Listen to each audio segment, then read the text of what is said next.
Assalamualaikum warahmatullahi wabarakatuh. Perkenalkan, nama saya Elsa Manora dari kelas 7C Manajemen S1. Di sini saya akan mempresentasikan hasil tugas pekerjaan saya yang dibuat minggu lalu mengenai pohon keputusan. Untuk pertanyaannya yaitu,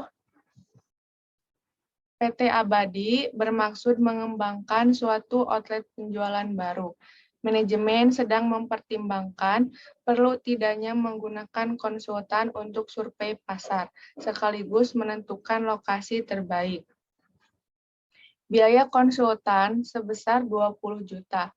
Hasil survei bisa positif atau negatif, masing-masing dengan probabilitas 50% dan 30%. Menggunakan konsultan atau tidak, hasil survei positif atau negatif terdapat dua opsi bagi perusahaan, yaitu membangun dan tidak membangun outlet. Jika outlet jadi dibangun dan pasarnya baik, perusahaan akan memperoleh keuntungan sebesar 150 juta rupiah. Tetapi jika pasar kurang baik, perusahaan akan rugi sebesar 50 juta. Jika hasil survei positif, probabilitas pasar baik dan pasar kurang baik masing-masing sebesar 0,6 dan 0,3. Jika hasil survei negatif, probabilitas pasar baik dan pasar kurang baik masing-masing sebesar 0,5 dan 0,7. Sementara jika tidak menggunakan konsultan, perbandingan kemungkinan pasar baik dan pasar kurang baik sama besarnya.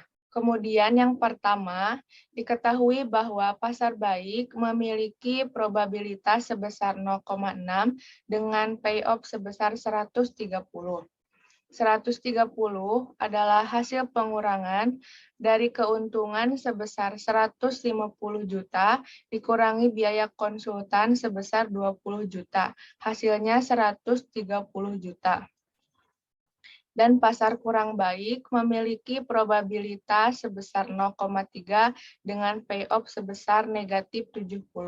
Negatif 70 adalah hasil penjumlahan dari kerugian sebesar negatif 50 juta ditambah biaya konsultan sebesar negatif 20 juta.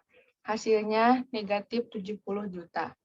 Kemudian yang kedua, diketahui bahwa pasar baik memiliki probabilitas sebesar 0,5 dengan payoff sebesar 130 dan pasar kurang baik memiliki probabilitas sebesar 0,7 dengan payoff sebesar negatif 70.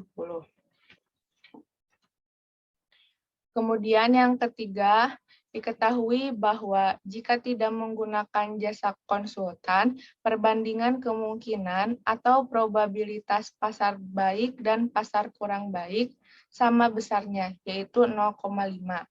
Di mana untuk pasar baik, payoff-nya sebesar 150 dan untuk pasar kurang baik, payoff-nya negatif 50. Selanjutnya, hasil dari simpulan 6 yaitu sebesar 57. 57 diperoleh dari hasil perhitungan 0,6 dikali 130 ditambah 0,3 dikali negatif 70. Yang kedua, hasil dari simpul 7 yaitu sebesar 16. 16 diperoleh dari hasil perhitungan 0,5 dikali 130 ditambah 0,7 dikali negatif 70. Hasilnya 16. Dan yang ketiga, hasil dari simpul 8 yaitu sebesar 50. 50 diperoleh dari hasil perhitungan 0,5 dikali 150 ditambah 0,5 dikali negatif 50. Hasilnya 50. Setelah itu, hasil dari simpul 6, 7, dan 8 ditulis kembali pada simpul 3, 4, dan 5. Kemudian diketahui bahwa hasil survei positif atau negatif memiliki probabilitas sebesar 0,5 dan 0,3. Maka langkah selanjutnya adalah mencari nilai untuk simpul 2, yaitu dengan cara menghitung 0,5 dikali 57 ditambah 0,3 dikali 16. Hasilnya 33,3. Maka hasil dari simpul 2 adalah sebesar 33,3.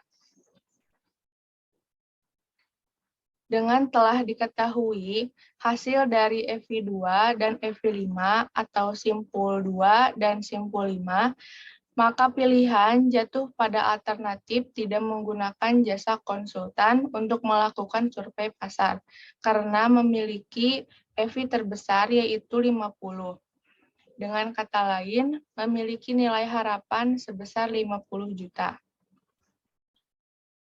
Kemudian akan saya jelaskan kembali mengenai hasil analisis kasus PT Abadi tadi, di mana simpul 6 dan 7 merupakan simpul kejadian dengan menggunakan satuan FI dalam jutaan rupiah. Nilai harapan untuk masing-masing simpul ialah FI 6 sama dengan 0,6 kali 130 ditambah 0,3 dikali negatif 70, hasilnya 57. Kemudian untuk FI7 sama dengan 0,5 kali 130 ditambah 0,7 kali negatif 70, hasilnya 16.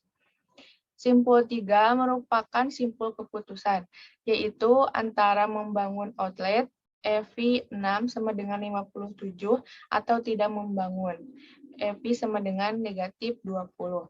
Dipilih membangun outlet karena memiliki nilai hasil yang lebih besar, yaitu FI 3 sama dengan FI 6, hasilnya 57. Demikian halnya dengan simpul 4, memilih antara membangun outlet, FI 7 sama dengan 16, atau tidak membangun, FI sama dengan negatif 20. Dipilih membangun outlet karena memiliki nilai hasil yang lebih besar, yaitu FI 4 sama dengan FI 7, hasilnya sebesar 16. Simpul 2 merupakan simpul kejadian. Untuk itu perlu dihitung nilai harapannya. FI 2 sama dengan 0,5 dikali 57 ditambah 0,3 dikali 16. Hasilnya 33,3. Perhitungan selanjutnya dilakukan untuk alternatif tidak menggunakan jasa konsultan. Nilai harapan pada simpul 8 ialah FI 8 sama dengan 0,5 dikali 150 ditambah 0,5 dikali negatif 50. Hasilnya 50. Oleh karenanya, pada simpul 5 dipilih membangun outlet karena memiliki FI yang lebih besar dibanding tidak membangun outlet. Dengan demikian, FI 5 sama dengan 50. Simpul 1 merupakan simpul keputusan. Dengan telah diketahui FI 2 dan FI 5, maka pilihan jatuh pada alternatif tidak menggunakan jasa konsultan untuk melakukan survei pasar, karena memiliki FI terbesar, yaitu 50, atau dengan perkataan lain, memiliki nilai harapan sebesar 50 juta. Sekian presentasi dari saya. Terima kasih. Wassalamualaikum warahmatullahi wabarakatuh.